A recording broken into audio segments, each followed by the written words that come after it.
I suspect that they wouldn't have sought the indictment unless they felt like they had a strong prosecutable case. But it's a defensible case on the part of the Trump defense. An unprecedented headline making rounds. Former President Trump indicted. Why is this indictment so unprecedented? And I don't just mean from a legal standpoint, but from a political and a historical standpoint as well.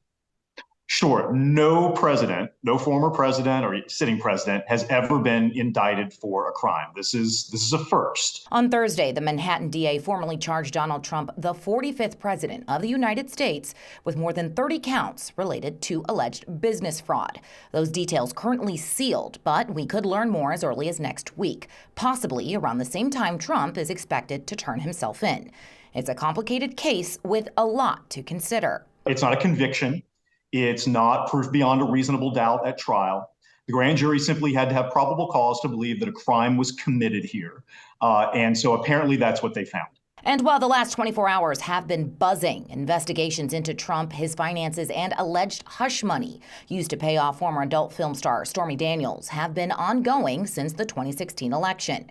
Here's one theory and a bit of legal insight into one potential charge. Michael Cohen makes the payment to Stormy Daniels as hush money to cover up an affair with Donald Trump, and then Trump reimburses Cohen.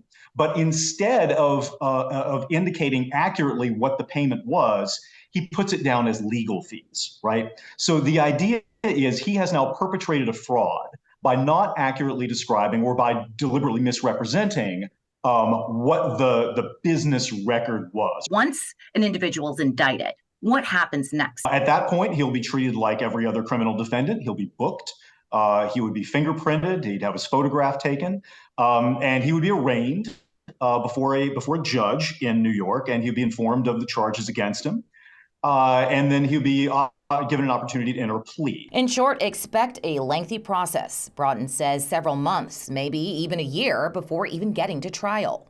I think it's likely that we're looking at a trial because I just don't see Trump pleading guilty. We're potentially talking early 2024, coincidentally, right into the Republican nominating process. And yes, Trump can legally run for president again. There's no legal disability on his running for president. Now, whether Republican voters want to make him their nominee is a separate question. For now, though, we'll just have to wait and see. Liz Lewin, Fox 2 News.